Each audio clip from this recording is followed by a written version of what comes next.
ابن عباس رضی اللہ تعالیٰ عنہ اور دیگر نے ذکر کیا کہ ہوپو کا مشن صحرائے اور بنجر علاقے میں پانی تلاش کرنا تھا۔ در حقیقت ہوپو میں یہ صلاحیت ہے جیسے کہ اللہ تعالیٰ نے عطا کیا ہے، ظاہر پانی کی مقامات کو دیکھنے اور ان کی شناخت کر سکتا ہے۔ حضرت سلیمان کو ہوپو زیر زمین پانی تلاش کرتا تھا اور پھر اپنی فوج کو وہاں لے جاتا تھا اور پانی نکالنے کے لیے زمین کھودتے تھے اور اسے اپنی ضروریات پوری کرنے میں استعمال کرتے تھے۔ تو دوستو، ایک دن حضرت سلیمان علیہ السلام کو حدود چاہیے تھا، وہ اس سے محروم رہے اور اپنے مقرر کردہ مقام پر نہ پائے، تو آپ نے فرمایا کیا بات ہے، مجھے حدی نظر نہیں آ رہا، یا وہ غیر حاضر ہے میں سے ہے، یعنی وہ یہاں نہیں ہے، یا میں اسے نہیں دیکھ سکتا، میں اسے ضرور سخت عذاب دوں گا۔ سلیمان علیہ السلام نے دھمکی دی کہ وہ اسے کسی نہ قسم کی سزا دیں گے یا اسے ذبح کر دیں گے، تو میرے پاس کوئی واضح دلیل لائے، یعنی کہ کوئی واضح عذر جو اسے میرے عذاب سے بچا سکے۔ اللہ تعالیٰ کا ارشاد ہے، مگر خودی زیادہ دیر نہ ٹھہرا، یعنی اس کی غیر موجودگی اتنی دیر نہ تھی۔ پھر اس نے حضرت سلیمان علیہ السلام سے کہا کہ میں نے ایک چیز کا علم پکڑ لیا جسے تم نہیں سمجھا۔ تو دوستو، تعلیمی اور دیگر نے ذکر کیا ہے کہ ان کے والد کی وفات کے بعد لوگوں نے ایک ایسے شخص کو مقرر کیا جس کے دور حکومت میں بدعنوانی اور فساد برپا تھا۔ اس نے اسے شادی کی پیشکش کی، اس نے اس سے شادی کا لی۔ ان کی پہلی رات ایک ساتھ اسے شراب پڑائی، یہاں تک کہ وہ نشے میں آ گیا، اور پھر اس نے اس کا سر قلم کر دیا اور اس کا سر دروازے پر لٹکا دیا۔ اس کے بعد لوگوں نے اسے اپنے ملکہ کے طور پر تخت پر بٹھا دیا۔ وہ بلقیس بنت سارہ تھی۔ ان کے والد کا نام احداد تھا یا شورحیل ابن زید زدان ابن سہرتا ابن حارث ابن قیس ابن سیفی ابن سبا ابن شیب ابن یسرب ابن قطان۔ اس کے والد بزرگ ترین بادشاہوں میں سے تھے۔ اس نے یمنی عورتوں سے شادی کرنے سے انکار کر دیا۔ کہا جاتا ہے کہ اس کی شادی جنوں کی ایک عورت سے ہوئی جس کا نام ریحانہ بنت اسقان تھا۔ اس عورت کو جنم دیا جس کا نام بلقمہ ہے، جو بعد میں بلقیس کے نام سے مشہور ہوئی۔ شلبی نے سید ابن بشیر سے کا دادا کی سن سے نظر بن انس کے بعد، بشیر بن نہیک کے بعد، ابو ہریرہ رضی اللہ تعالیٰ عنہ کے بعد روایت کی ہے کہ رسول اللہ صلی اللہ علیہ وسلم نے فرمایا، بلقیس کے والدین میں سے ایک ان کی اولاد میں سے تھا جنہوں نے درمیان، یا یہ ان کے عجیب حدیث ہے جس کے سلسلے میں ایک قسم کا ضعیف ہے۔ شلبی کہتے ہیں کہ مجھے ابو عبداللہ بن قبولہ نے ابو بکر بن جرجہ کی سن سے ابو بکرہ کے بعد بیان کیا کہ وہ کہتے ہیں ایک مرتبہ رسول اللہ صلی اللہ علیہ وسلم کے سامنے بلقیس کا ذکر ہوا تو آپ نے فرمایا، ایسے لوگ جن کی حکومت ہوگی ایک عورت کبھی کامیاب نہیں ہو سکتی۔ وہ ذیلی راوی اسماعیل ابن مسلم مکی ہے، اسے اہل حدیث نے ضعیف کہا ہے، یعنی مستند راوی نہیں۔ صحیح بخاری میں حضرت ابو بکر رضی اللہ تعالیٰ عنہ کے بعد حسن رضی اللہ عنہ سے روایت ہے کہ جب رسول اللہ صلی اللہ علیہ وسلم کو یہ اطلاع ملی کہ فارسیوں نے خسرو کی بیٹی کو اپنا حاکم بنا کر تاج پہنایا، اس نے کہا ایسے لوگ کبھی کامیاب نہیں ہوں گے جن پر ایک عورت کی حکومت ہو۔ صحیح بخاری اور اس کا اقوال ایسے وہ تمام چیزیں دی گئی ہیں جو زمین کے کسی بھی حکمران کے پاس ہوتی ہیں، اور اس کے پاس ایک عظیم تخت ہے، یعنی جس کرسی پر وہ بیٹھی تھی وہ مختلف زیورات، موتیوں، سونے اور زیورات سے جڑی ہوئی تھی، دیگر شاندار چیزیں۔ پھر اللہ تعالیٰ کے ساتھ ان کی کفر اور اللہ کے بجائے سورج کی پرستش اور شیطان کے فریب کا ذکر کیا۔ ان کے اعمال کو ان کی نظروں میں خوشنما بنا کر انہیں اللہ کی راہ میں روکنا۔ اللہ کی عبادت کرو جو آسمانوں اور زمین کی پوشیدہ چیزوں کو ظاہر کرتا ہے، اور جو کچھ تم چھپاتے ہو اور جو کچھ تم ظاہر کرتے ہو سب کو جانتا ہے، یعنی وہ تمام رازوں اور ظاہر چیزوں کو جانتا ہے، خواہ مادی ہو یا غیر مادی۔ اللہ لا الہ الا اللہ، اس کے سوا کوئی معبود نہیں، جو عرش عظیم کا رب ہے، یعنی وہ عرش عظیم جو اس کی مخلوقات میں سے کسی کے پاس نہیں ہے۔ اس کے بعد حضرت سلیمان نے ہوپو کو ایک خط دے کے بھیجا، اس میں انہیں اللہ اور اس کے رسول کی اطاعت کرنے، توبہ کرنے اور اپنے آپ کو اس کی بادشاہی اقتدار کی تابع کرنے کی دعوت دی۔ اس تمہارا انہیں بھیجا، تم میرے خلاف سربلند نہ ہو جاؤ، میں غرور تمہیں میری اطاعت کرنے سے نہ روکے، بلکہ میرے پاس مسلمان ہو کر آؤ۔ ہوپو نے خط اس کے قریب گرا دیا اور انتظار کرنے لگی کہ وہ کیا کرنے جا رہے ہیں۔ بہرحال اس نے عمرہ شہزادوں اور وزراء کو باہم مشورے کے لیے جمع کیا۔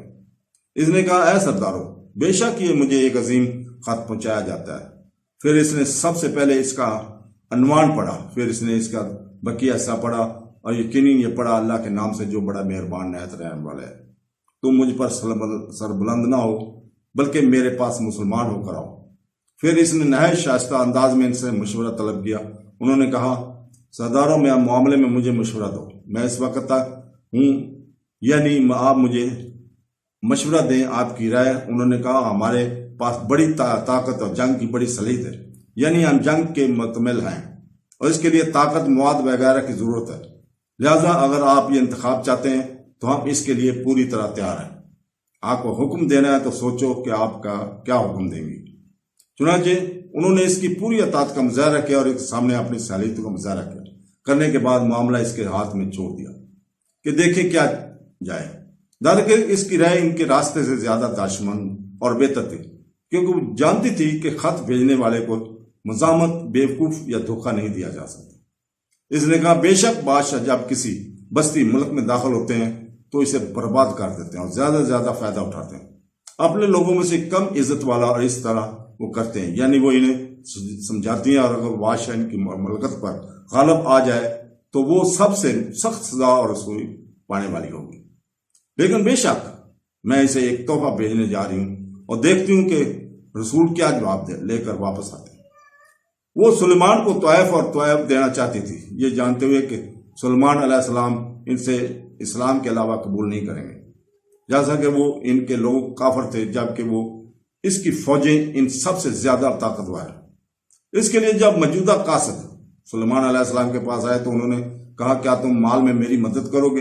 اللہ بلکہ اپنے تحفے پر خوش ہو جاؤ، ہم یقیناً ان کے پاس ایسے لشکر لے کر آئیں گے کہ وہ مقابلہ نہیں کر سکیں گے، اور ہم انہیں وہاں سے ذلیل و خوار کر دیں گے اور وہ ذلیل ہو جائیں گے، یعنی اپنے تحفے لے کر واپس چلے جاؤ جو مجھے اللہ کی طرف سے دیا گیا ہے، وہ ان مالوں سے کہیں بہتر ہے۔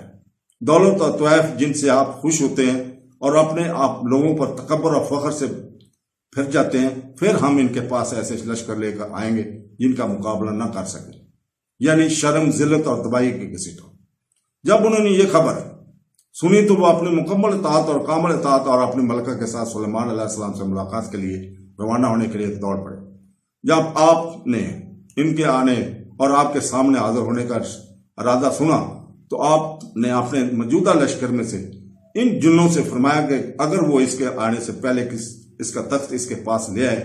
جن میں سے ایک مضبوط جن نے کہا، میں اسے تمہارے پاس لے آؤں گا قبل اس کے کہ تم اپنی جگہ سے اٹھو، اور بے شک میں اس طرح کام کر کے لیے مضبوط اور قابل اعتماد ہوں، یعنی اس سے پہلے کہ آپ اپنے مجلس عملہ کو ختم کر لیں۔ کہا جاتا ہے کہ وہ دن کے شروع سے لے کر دوپہر تک بنی اسرائیل کے معاملات چلاتے تھے۔ واقعی ایسے کام کے لیے مضبوط اور قابل اعتماد ہوں۔ میں اتنا مضبوط ہوں کہ تخت کو آپ تک پہنچا سکوں، اور ساتھ ہی مجھے اس سے میں قیمتی جواہرات اور موتی بھی سونپ دوں۔ لیکن جس کے پاس کتاب کا علم تھا، یعنی اسد ابن برہا، جو سلمان کے چچا زاد بھائی تھے، نے کہا کہ یہ جنوں میں سے مومنوں میں سے تھا جو اللہ تعالیٰ کے اسم اعظم کو جانتا تھا۔ یہ بھی کہا جاتا ہے کہ وہ بنی اسرائیل کے علماء میں سے تھے۔ مزید یہ کہ اسے خود سلیمان علیہ السلام، جو کہ بہت ہی عجیب و غریب رہے ہے اور جسے سہیلی نے سیاق و سباق سے ہٹ کر قرار دیا ہے۔ چوتھی رائے یہ تھی کہ یہ جبرائیل علیہ السلام تھے۔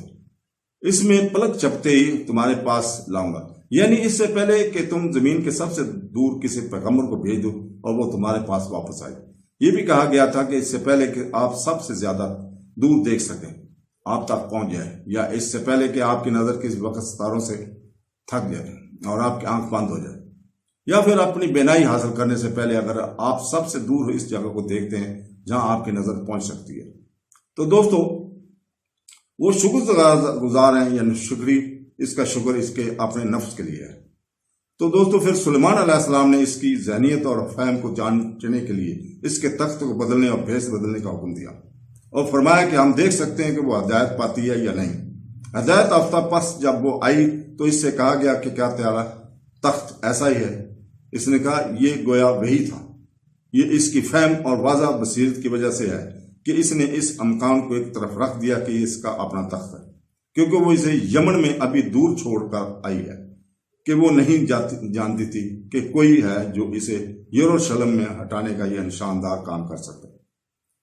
تو دوستو اللہ تعالیٰ سلیمان علیہ السلام اور ان کی قوم کے بارے میں فرماتا ہے، اور سلیمان علیہ السلام نے کہا ان سے پہلے ہم کو علم دیا گیا تھا اور ہم ان سے پہلے مسلمان ہونے کے ناطے اللہ کے سپرد کیے گئے تھے، اور جس چیز کی وہ اللہ کے سوا عبادت کرتی تھی اس نے اسے اسلام سے روک دیا کیونکہ وہ کافر قوم میں سے تھی، یعنی سورج کی عبادت کرنا جس کو وہ اللہ تعالیٰ کی بجائے اپنے آپ کو اور اپنی قوم کو سجدہ کرتی تھی۔ اس کے باپ دادا اور آباء و اجداد کے پاس اس کا کوئی ثبوت یا ثبوت نہیں ہے۔ حضرت سلیمان علیہ السلام سے پہلے ایک شیشے کی طرح جس کے نیچے پانی ہے، جس میں طرح طرح کی مچھلیاں اور دیگر سمندری جانور ہیں، بنانے کا حکم دیا تھا۔ اس کے بعد بلقیس کو سرا میں داخل ہونے کا حکم دیا، یعنی کہ محل میں داخل ہونے کا حکم دیا، جبکہ سلیمان علیہ السلام اپنے تخت پر بیٹھے ہوئے تھے، لیکن جب انہوں نے اسے دیکھا تو اسے طلاب سمجھا اور اس نے اپنے کپڑے ٹکانے اپنی ٹانگیں کھول دی۔ سلیمان علیہ السلام نے کہا بے شک اس سرا شیشے کی سطح ہے جس کے نیچے پانی ہے۔ اس نے کہا اے میرے رب، میں نے اپنے آپ پر ظلم کیا ہے اور میں نے سلیمان علیہ السلام کے ساتھ اسلام میں سر تسلیم خم کیا۔ اللہ رب العالمین، انسانوں، جنوں اور تمام موجودات کا۔ تو دوستو کہا جاتا ہے کہ جب سلیمان علیہ السلام نے ان سے شادی کرنا چاہی تو انہوں نے لوگوں سے ان کی ٹانگوں کے بال اتارنے کا طریقہ پوچھا، تو انہوں نے اس طرح کے ذکر کیا، لیکن وہ اس سے ڈر گئی۔ پھر آپ نے جنات سے مشورہ کیا جس نے آپ کے لیے غسل کیا تھا، اس طرح وہ سب سے پہلے حمام میں داخل ہوا۔ شلبی اور دیگر نے کہا جب سلیمان علیہ السلام نے اس سے شادی کی تو اس نے یمن کی سلطنت سے واپس کر دیا اور وہ وہاں اس کی عبادت کرتے اور مہینے میں 3 دن قیام کرتے اور پھر اڑتے ہوئے قالین پر یروشلم واپس آتے۔ اس کے علاوہ اس نے جنوں کو یمن میں 3 محلات بنانے کا حکم دیا، ہمدان، سائلین اور بتون، اور اللہ ہی بہتر جانتا ہے۔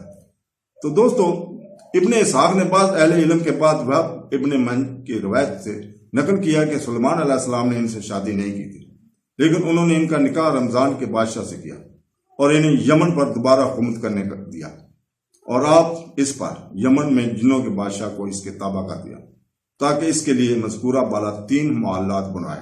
یہ روایت پچھلی روایت کی طرح مستند نہیں ہے اور اللہ ہی بہتر جانتا ہے۔ تو دوستو اللہ حافظ۔